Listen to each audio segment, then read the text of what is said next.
Now let's take a look at Photoshop in 3D.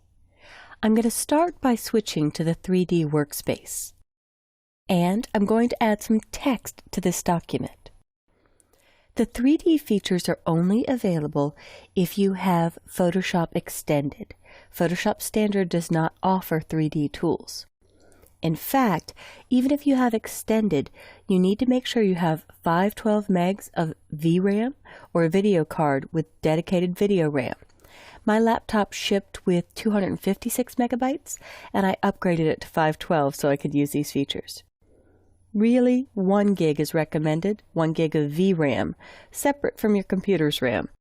And you could check this under Photoshop Preferences Performance on the Mac and Edit Preferences Performance on Windows.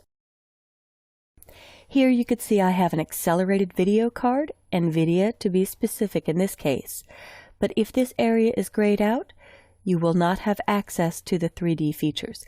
In Photoshop Standard, there's actually no 3D menu at all. Okay, let's jump in. I'm going to click once on my document and hit Caps Lock and type space.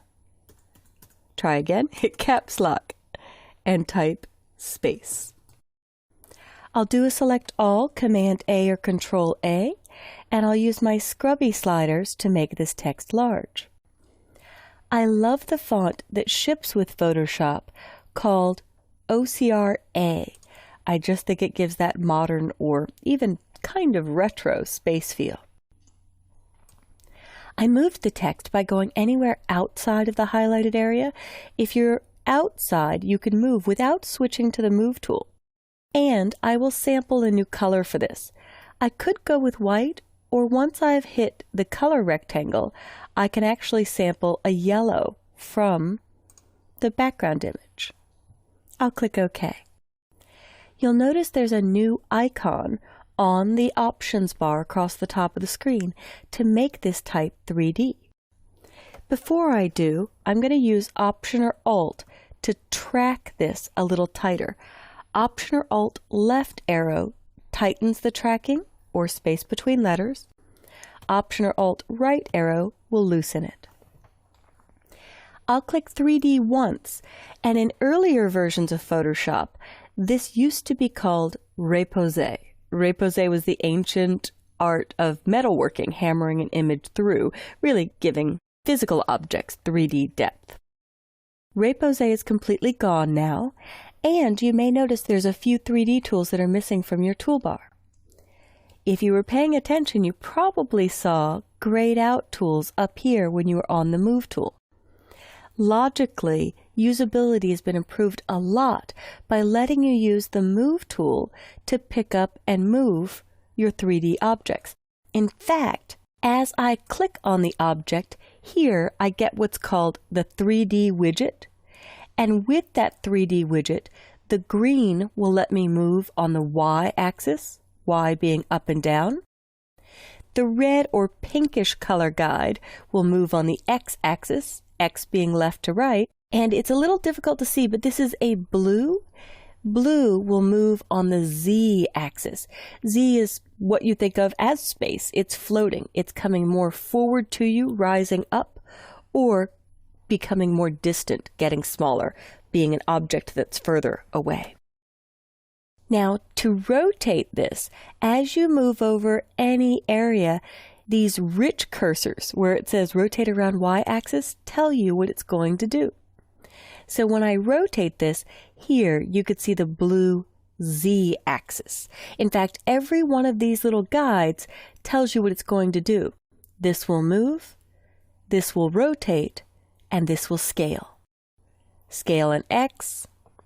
If I come to the red one, move, rotate, and the blue is covering up the other one, so I might decide to move this out of the way a little bit, but just be very cautious that it says the right thing before you click and drag. Now over on the right, there's a new Properties panel to PhotoshopCS6, and right now I have the option for Mesh. In the Mesh, that's where I can make this deeper or make it thinner. as I dial the extrusion depth down, I can make a more subtle 3D character. And text along with paths are fully editable. If I want to come to the character panel, I could switch my font to, let's say, Myriad Web Pro. There we go. Fully editable. Back to OCR-A. In PhotoshopCS6, once you applied 3D to type, it had to rasterize it, meaning you couldn't change the text, you couldn't adjust the letter spacing or any of the attributes. Now you can. Now as I look at mesh properties for type, if you scroll down a little bit, depending on your resolution, you may not need to do that. Edit Source would actually open up an embedded or protected PSB. This is a smart object. Basically, your way to get back in and change the words. If I close, switch to the Move tool and close this document and save the changes, it updates the word and keeps all your 3D settings. I'll undo that with Command Z or Control Z. Up here you have a light source, and with this light source, when I click it, now I can drag to change the lighting effects 2 different directions. In fact, notice the shadow in the background? You may not see it that well depending on the angle, but watch right here as I move this, and you can see the shadow automatically being adjusted. In the Properties panel, you could simply turn the shadow off or on. And you could play with the softness. When I do softness, I often like to use just my up arrow key to just blur the edge a little bit more. And I could move the camera angle or the light to see that shadow a little bit better. All right, the next icon that you'll see on your screen is this camera view. This rotates your ground plane. So basically, if you were walking around a person as the camera operator, you could look at that person from the front, from the side, from the back, from the top or from the bottom if you had the proper rigging. But here, the camera view is just showing you all sides of your 3D object. And you'll notice the light source moves as I move that as well. The first time you bring up 3D, you may also have under your View menu, Show, and the 3D secondary view panel.